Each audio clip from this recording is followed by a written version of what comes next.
In the late 1960s, a seaside paradise would be hit by a murderous storm.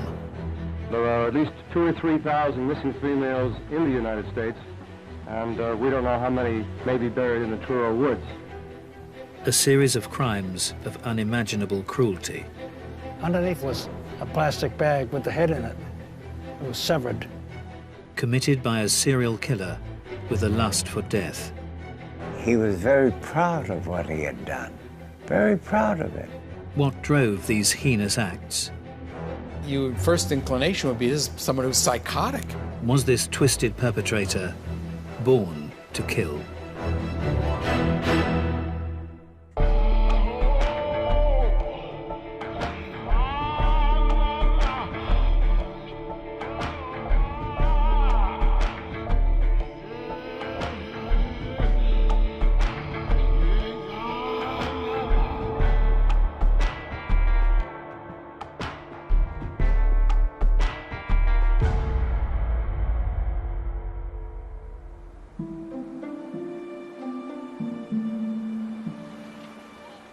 In the 1950s and early 60s, the resort of Provincetown, at the tip of New England's Cape Cod, had been a peaceful and old-fashioned harbour town. Provincetown is a relatively small community. It's an artist colony. People fish. It's a scenic, beautiful area. It was lively in the summer, July and August, where we had a lot of tourists. In the wintertime, it was completely dead. It was a fishing village. It was a place where people knew one another. You could be at the opposite end of town, and if you did something wrong, it was such a small community, somebody would yell out, "Charlie Souza, if you put that cigarette in your mouth, I'm calling your father." You know, everybody knew everybody, so it was kind of neat growing up. You had the run of the town. There wasn't any sense of crime at that time growing up. In the second half of the 1960s, the sleepy fishing town became a magnet to the emerging hippie counterculture. Provincetown has historically been a place where people can go and, if you would, do their own thing. The Pilgrims came from England to be able to escape religious persecution. They landed in Provincetown first, and Provincetown has always been known for a place where you could kind of do your own thing. Provincetown was a mecca for unusual people and artistic people. The fishermen were very forgiving of a lot of things. One of those to embrace the liberal spirit was 18-year-old local girl, Sydney Monson. She was the type of kid that, very free, you know? I mean, she would do things that, on a whim. She was very pretty, long brown hair, and she was just an outgoing type of, friendly type of person. But in May of 1968, Sydney Monson suddenly disappeared off the face of the earth. Sydney went out one night and never came back.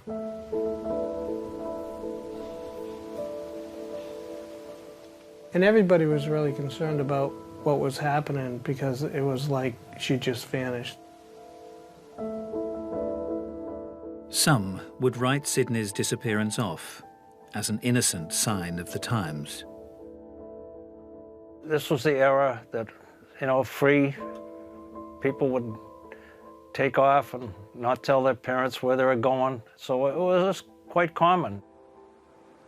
People thought, you know, okay, Sydney's doing her thing and, you know, and maybe she met somebody or whatever the case may be. But then as the days rolled on, it was out of the ordinary. And Sydney would not be the last to vanish from the Cape Cod community. 8 months later, 2 young women from Rhode Island disappeared after staying at a guest house in the town. 2 girls are reported missing, Mary Ann Wysocki and Pat Walsh. These 2 girls from Rhode Island were apparently just staying for a weekend, but they never showed up for work. And that necessitated the parents reported them missing. One of them was a school teacher, and they had gone to Provincetown just on a lark, on a vacation, then just suddenly disappeared. The parents were so adamant that it was totally out of character for their daughters not to call in. So it wasn't the classic run away from home that you might expect with some of the younger children at that time. From Providence, Rhode Island, Patricia Walsh and Mary Ann Wysocki were both in their 20s and had been friends for years. As investigators looked into their disappearance, a local man's name came into the picture. Some of the people said that they last saw the girls with Tony Costa. He was the last person seen with them, and that's always a good indication that he may have information that's helpful. Detective Bernie Flynn and State Trooper Tom Gunnery were assigned the job of tracking down the missing young women. We started at the rooming house where they were registered and all that. Antone Costa also had a room in this house.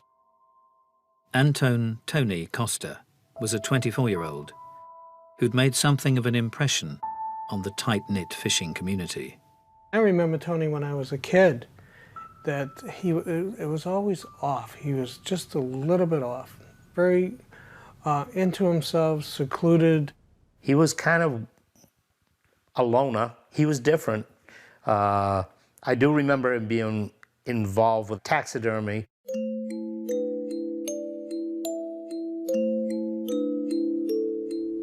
He used to brag about, he used to go around the streets and pick up roadkill. And a person was telling me the other day they went on a camping trip and he shot a raccoon. And he preserved it because he said that he was going to take it home to perform taxidermy on it. And he used to drive around at night, you know, rabbits, squirrels, or whatever the case may be, and take them home and, you know, dissect them and do whatever he did to them. So he was always a click off. Costa had a wife, but in recent years the relationship had broken down, and he'd spent some time in jail for failure to pay child support. He was married, and I think he had 2 children, young children. He was a carpenter. He had, you know, on and off jobs. He was a handyman, I guess is the classification. Now Tony Costa had checked out of the guest house where he'd been staying and left town. We searched his room, and in the closet we found a lot of rope, which had red stains on it. So that got us going. We zeroed in on him as a suspect. But as the search for the missing girls continued, no one had any idea of the horror that would soon be uncovered.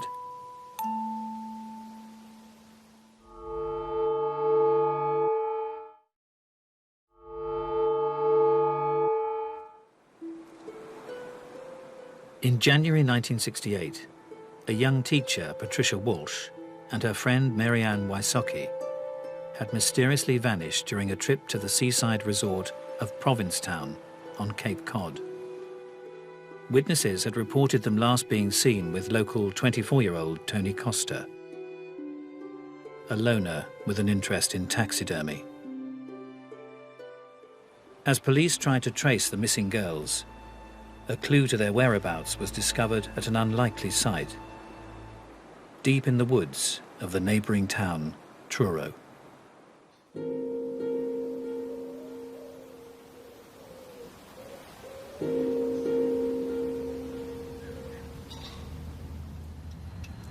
this is it, Pine Grove Cemetery. Yeah. Now, would you ever think there'd be a cemetery way out here? The girl's car was seen near the cemetery road. A report had come in that Patricia Walsh's Volkswagen had been sighted parked on a dirt track behind the old cemetery on the day of their disappearance. Brings back a lot of memories. Sure did. The car was seen by a resident in the area, and you got to understand, that's pretty rural. Strange people and strange cars are easily recognized. The resident had called the local police chief down to the woods to look at the empty vehicle. When the Volkswagen was first observed by that Chief Berrio, and he ran a Signal 10, which is a stolen record, and there was no report of it being stolen. Now, days after the sighting, the car was gone, and there was still no sign of the two young women. The car was seen, but they weren't seen. The incident with the vehicle rang alarm bells. Although we couldn't be sure for certain that there was foul play, given where the car was and then the absence of the car being placed in the woods in Truro, I think we were certain that something was amiss. And yet again, Tony Costa's name came into the picture. He was seen in the car by a number of people. And an inquiry Costa had made with a local garage also raised suspicions. Tony had tried to determine what it would cost to have the car painted or repainted. Now the young handyman appeared to have skipped town, an action not out of character. At that time, I believe he was heavy into drugs. And that was the scene back then, the late 60s. And these people, his friends, they used to jump on a plane and fly to California, go to New York City. I mean, it was nothing to leave home and take off. But Tony Costa was no run-of-the-mill hippie dropout. The aspiring poet and taxidermist considered himself an intellectual. Tony was very intelligent. His speaking, in his mannerism, when he wasn't high on drugs, he was an intelligent fella. I recall having some conversations with him. If you have a debate with him, he had to be right. You know, there was no middle ground with Tony. It was always, he had to be right in regards to no matter what you're talking about. That's why he just kept to himself a lot, because a lot of people didn't want to deal with that. However, for some younger women, Tony Costa's good looks and philosophical manner proved seductive. Girls were very much attracted to him because he was extremely handsome. He looked like a porcelain portrait. Young local girl Bonnie Callis encountered Costa when she was working at her father's medical practice. I'd see him when I came in the morning, or I'd see him when I left for work. He'd be working on the building, painting the trim, because I remember ducking, not wanting to get painted on. He was always had his eye on the females. I was probably 17 years old, 18 years old, and Tony asked my father, "Who's that chick out there?" And it's my daughter. You leave her alone. Don't have anything to do with her. He wasn't the proper type that he wanted his daughter to be dating. In the woods behind the old Truro cemetery, where the missing girl's car had been sighted, an extensive investigation began. Well, at that time, we were, searching the woods for the two missing girls. We really didn't know what happened to them. We had search teams, National Park Rangers, local police, a lot of state police. We had dogs. We had a plane flying over the area. Once we started investigating, it was rather quickly, until we found something. State Trooper Gunnery's attention was drawn to a suspicious depression on the woodland floor. It was indentation about that much. It wasn't completely filled over. It was about 10 feet off the road. I started digging there, and I came across a green duffel bag. And underneath the duffel bag, we found these body parts.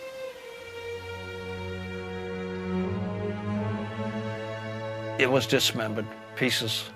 Yeah. This was the grave that was found. After probing, we found the remains of an unidentified body of a girl. The body had been separated into 8 sections. and the sexual organs had been removed. But it was neither Patricia Walsh, Mary Ann Wysocki, or Sidney Monson.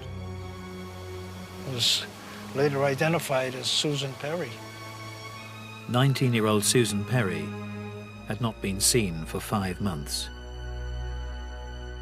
Her family lived in Provincetown. She was a local girl.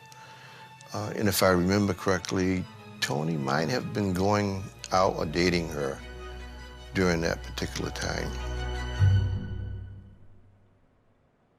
Although he had left town, Tony Costa learned he was being connected with the disappearance of Patricia Walsh and her friend Mary Ann Wysocki, having been spotted in their vehicle. He suddenly returned to Provincetown voluntarily to assert his innocence.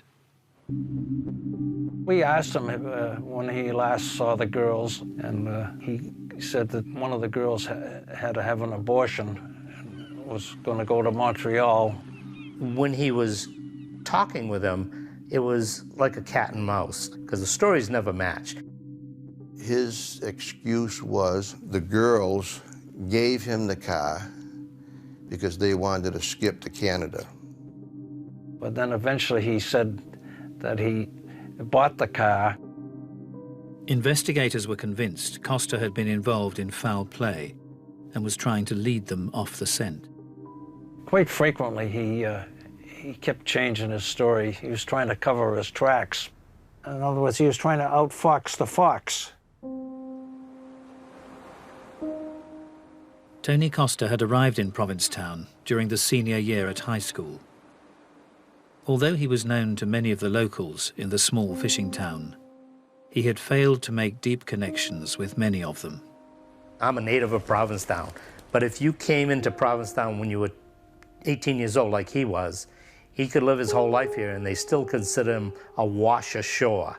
He was washed on shore. He's not a native. I can picture Tony sitting there right now with his hands together on the desk. He was big, close to 6 foot, I would think, muscular, kept to himself, very quiet. He would ride on the school bus, and he was always sat in the back and was always to himself. He never got involved with the rest of us. A little weird. It's still somewhat of a mystery to me of why I didn't know him better. Being a small school, I knew many of the kids that were in freshmen. So he was just a loner. Tony Costa's family were from Provincetown, but he had grown up in the Boston area. His father had been in the Navy, but had drowned on duty.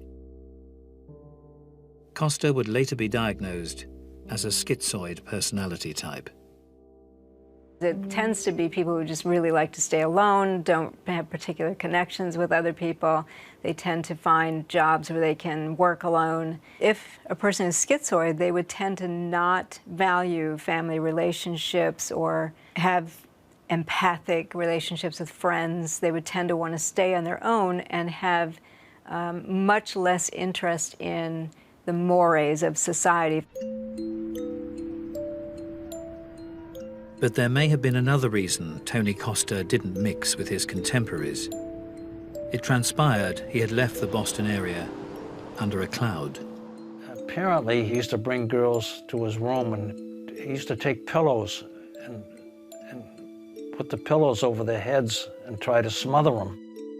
One of the stories that actually came out is that his mother went next door to visit a friend or whatever, and when the mother returned, he had the next door neighbor tied up. Just before arriving in Provincetown, Tony Costa had been caught breaking into the room of a 14-year-old neighbor, fleeing when she awoke. He also admitted that 2 years earlier, he had bound the same girl with rope and undressed her. It's the early signs of ritualistic behavior that predates a murder. When you bind a victim, tie her hands up, you're making it so she is in your control. Those are major red flags for something very, very ominous to occur in the future. I believe he went to court on that. And back in those days, I'm talking early 60s, the judge more or less says, you know, you got to leave town. You got to get out of town. So they moved to Provincetown. As an 18-year-old in his senior year at Provincetown High School, Tony Costa began dating a 13-year-old student, marrying her when she was 14. He would be picking her up after school most every day, and she's only in the 8th grade or whatever. So that was definitely different. Most of the time when we were dating, it was you dated your class, or probably one at the most 2 classes below that. That was kind of 2 years difference was the red line, I guess. A 20-year-old man could control most 14-year-old girls, and that's what he wanted. He wanted someone very, very submissive to him. He didn't want a woman with her own mind, her own job, and her own motivation and so on. No, he wanted someone totally under him. As he grew into his 20s, many of Costa's associates remained teenagers. I don't think he could stand himself in his own age group because he never hung around with people of his own age, you know. And Costa possessed something that several Provincetown teenagers found alluring.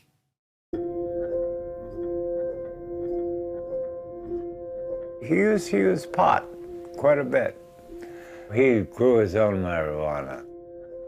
Antone Costa had a marijuana garden there, and it's not unusual for marijuana plots to be grown in the vast areas here on the Lower Cape.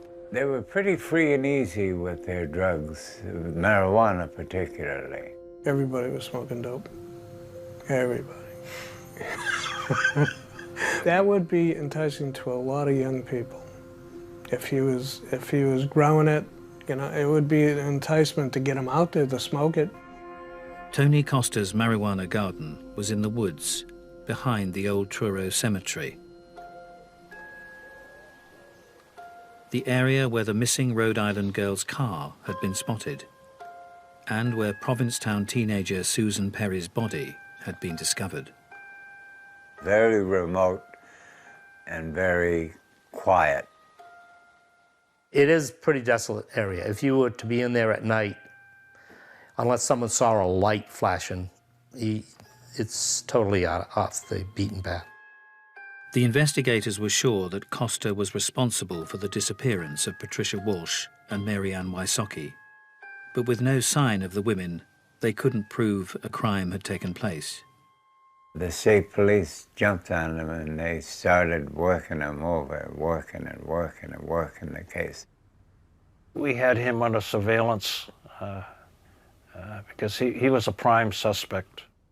But then 6 weeks after the 2 young women had gone missing, a telegram arrived in Provincetown, addressed to Tony Costa, that pointed to them being alive and well. It read, "What happened? We waited as planned. Is everything all right? We'll meet you as scheduled, New York City. Love, Pat and Mary Ann." But there was more to the telegram than met the eye.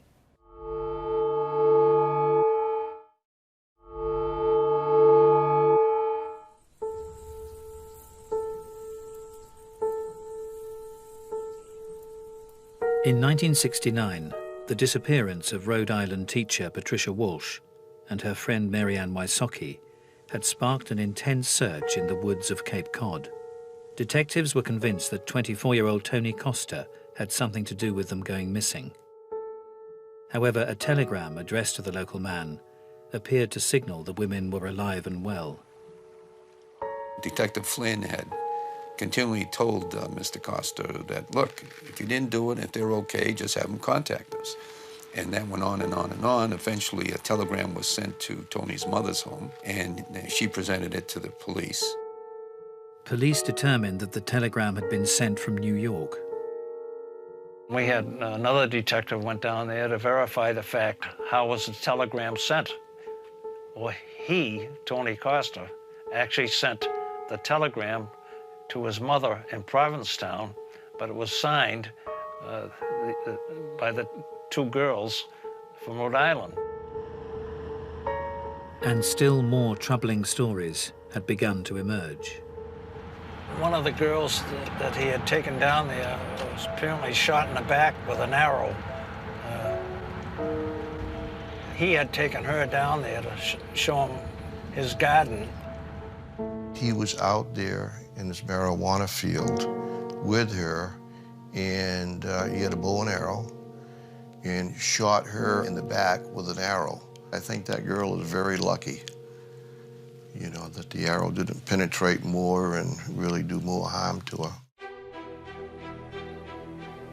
With fears for the safety of the missing girls, Trooper Gunnery and his fellow investigators focused their efforts on the Truro woods. We were called out to participate in a search. All we were told was to call the attention of anything unusual to the state police who were on the location. We were searching hard because we knew this was the area where he used to bring girls. We were spaced 25, 30 feet apart, something like that.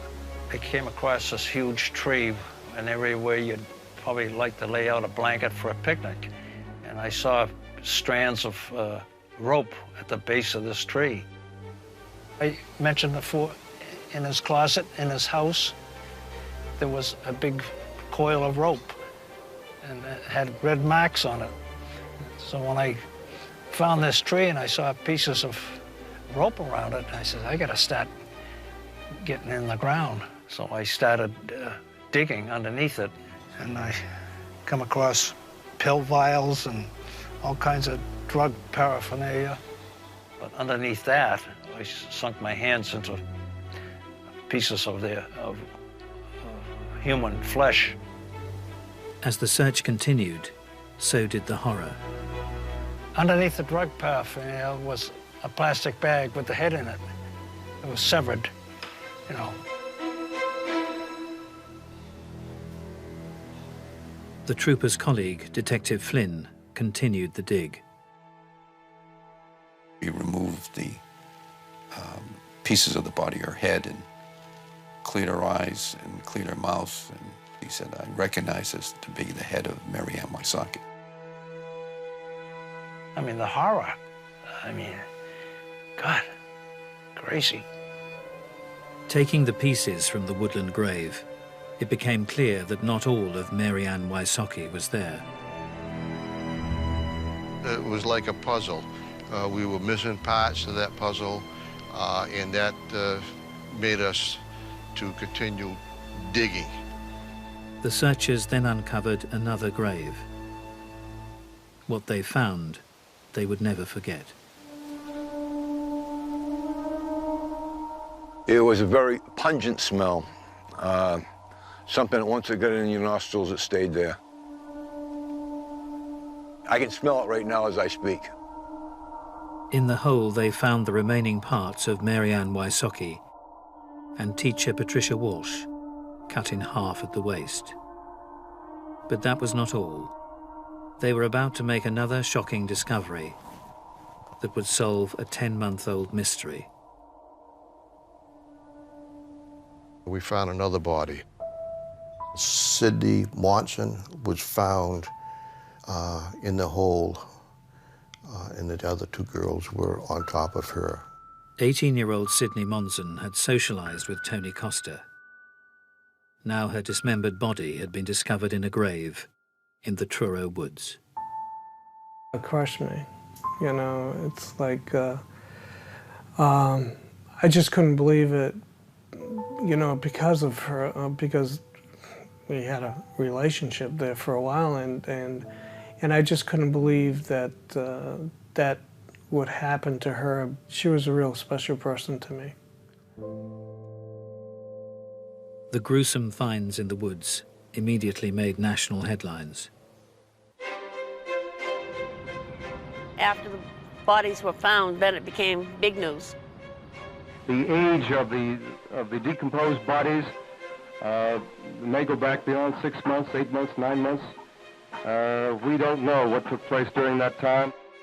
When word gets out that there is a crime such as a murder in a small community, it's almost like time stops. They were shocked. They were truly shocked because they couldn't believe that anybody would be so vicious. To get the attention of the country and probably the world.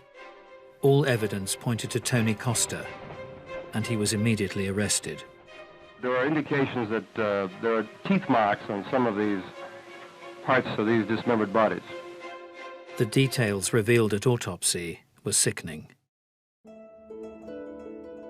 When you see pieces of the body outside and they're taken out and they're set down and their photographs taken, it looks like pieces of something. But when they're put on a white slab in the mortuary and their bodies are cleaned and you look at their faces, you can see the horror in their face. You can see the scream as they're caught just before death. And you don't forget things like that. You don't forget things like that. I went to every autopsy that there was in Provincetown and seen a lot in my day, but I would have to say that that was the worst. The worst. The dismemberment was evidence of a most twisted mind at work. I mean, you can bury a body much more easily than you can dismembering and burying a body. Dismemberment takes time and a lot of effort and strength and tools. So the dismemberment had to be significant to him. It can't just have been utilitarian. You want to own them, totally. What better way to own a person than to remove parts of them, hold those parts? What greater intimacy could there possibly be for a killer who wants to continue to commune with the victims after death? I mean, you can imagine the horror out here. Nobody would ever hear you back here. Along with skinning parts of the bodies, in some cases, Tony Costa had attacked or moved the internal organs. He was a taxidermist at one point in his life, and he had an interest in dead things. He had an interest in looking internally at individuals' organs and their insides and taking them out and putting stuffing in and this sort of thing. And he did that sort of mutilation behavior with his victims. He mutilated them terribly. Always remember that someone's occupation follows their personality. Their personality doesn't develop as a result of their occupation. Their personality is there previously. All of that ties together with a morbid obsession with death and all that goes along with it. The local Cape Cod community began to recall instances of Costa's strange behavior. He lived in a house in North Truro on the 3rd floor. And all of a sudden, it was becoming known that cats were disappearing. And eventually, it was found out that he was the one that was taking them, and I don't know what he did with them, but I'm sure it wasn't pleasant for the cats. But Tony Costa's motives for murder were driven by more than a mere lust for death. One thing's for sure, he killed them before he had sex with any of them. As the 24-year-old Provincetown man faced trial, the extreme nature of the crimes drew press from far and wide. There are at least 2,000 or 3,000 missing females in the United States, and we don't know how many may be buried in the Truro woods. I think he enjoyed being in the spotlight, which he sure was. The trial would mean Costa returning to Cemetery Road and the scene of the crime. I remember coming here with the jury and bringing them here, and this place was like a city at the time, with all police vehicles, the coroner's vehicles. The long-lasting impression I got of him was he was very proud of what he had done, very proud of it. Costa denied committing the murders. Nevertheless, his attorneys cited his drug use as having dramatically affected his behavior. His lawyer put that defense into the court that he was insane because of the drugs. His dependence on pills had supposedly led him to commit burglary at his own doctor's office. He allegedly broke into Dr. Callis's office in Wellfleet. And he stole quite a bit of doctor's supplies in drugs. This right here at the corner is the back door to the emergency room, and then the double doors were when the ambulance could back up into it.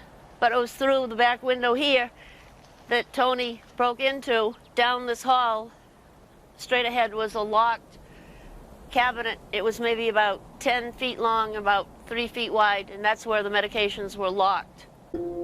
Large quantities of drugs had been taken, and now Costa's defense team were suggesting they could have twisted his thinking. You can definitely react aggressively under the influence of a drug. We've had serial killers who've done that. In fact, one turned himself in because his drug use had caused him to kill several people he didn't want to kill. So it can happen.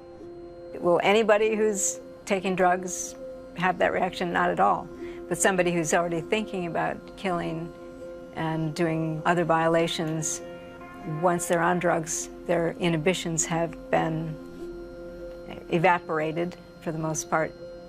His lawyer is trying to find some level of mitigation to understand this. You know, he had a drug problem, he's mentally ill, and so on.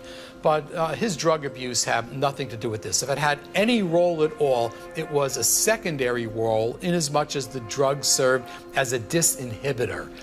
Many of these individuals will have a few drinks, take marijuana or something before they do what they're going to do.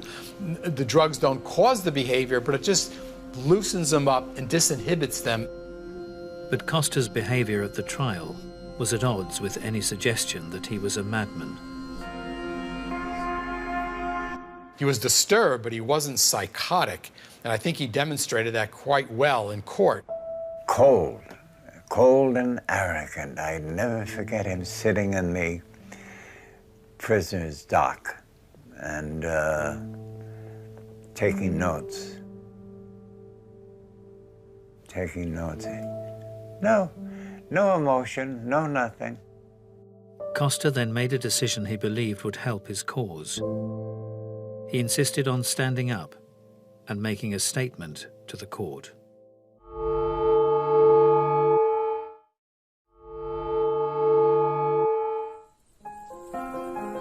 After the discovery of 4 mutilated bodies in woods near Provincetown, local resident Tony Costa had been arrested and was facing trial. His defense team had suggested that Costa's behavior had been altered by his use of drugs. The defendant then took the decision to address the court with a personal statement. First of all, they believe they can charm the jury. Secondly, they want to keep control. And third, if they're narcissistic, they don't think that anybody can speak for them as well as they can speak for themselves, or defend them as well as they can defend themselves. So they believe that by testifying, they keep control over how they are perceived and what their legacy is going to be and how the proceedings will go. And they are completely wrong about that, but within their narcissistic frame, they can't see beyond themselves.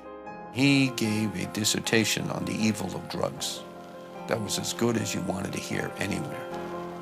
But when he finished, Lieutenant Killen moved over to me and whispered, now it's going to be hard to prove that he's nuts. That's just exactly what Killen said to me, because it showed that he was very rational, very was articulate. And I suspect that if I were defending him, I may not have wanted him to make the statement. Nevertheless, the way the women in the woods had been treated seemingly pointed to the work of someone insane. When you look at Costa's crime scene behavior, the taking someone's heart and putting it where the genitals should be and the total mutilation of the body, when you look at that, your first inclination would be this is someone who's psychotic. But he's not psychotic. He was abnormal, there's no question about that, but very doubtful if he was hearing voices or had delusions and this sort of thing. But he was very troubled. If you look at Costa's behavior, it indicates an individual whose fantasy life was very primitive. It was very regressive. I was horrified by some of the gory details. And so were the jurors. Everybody was, except Tony. Tony Costa's people objected to the introduction of the photographs of the mutilated bodies. And, but he was eager to look at the photographs and see his own handiwork. He just, this was part of him, part of the coldness, the soullessness of this man, that he could revel in reliving the experience. Ultimately, the jury decided that Tony Costa knew exactly what he was doing when he murdered and mutilated the 4 young women found in the woods. And it's believed, but not proven, that he was responsible for several more murders. But what had made him capable of committing such atrocities? Was Tony Costa a born killer? It's hard for me to want to believe that people are born to kill. The fact is, some people are predators and do kill. I think Tony was he was a sick person, but I also believe he knew the difference between right and wrong. The bottom line would be, yes, the drugs would affect his personality, his actions, but I still think somewhere in his mental capacity, he would have to have that in his brain of murder and torture or whatever. I mean, what he did to these girls, I mean, he didn't just shoot them and bury them. I mean, he dismembered them. I mean, terrible. There had to be something in his head that made him do these things. Psychotic, no. I don't think he was out of touch with reality, but he was certainly very, very disturbed. I don't think Tony Costa was born to kill, but there was a number of factors in his life here, his interest in death and all that surrounds death in a very, very morbid and perverse way. Could have remained in his fantasies his entire life, but it didn't in this case. In his case, he acted it out. Was he predestined to do this? I don't think so, but he definitely did do it. Was there a strong neurobiological component with respect to what arouses him sexually? I would say yes. Most people who have that type of abnormality contain it and never act out, but Costa did act out. He was the epitome of evil, soulless, no empathy, no sympathy, no compassion. And I'd never seen anybody like that before. He was like an automaton. He was just a walking weirdo.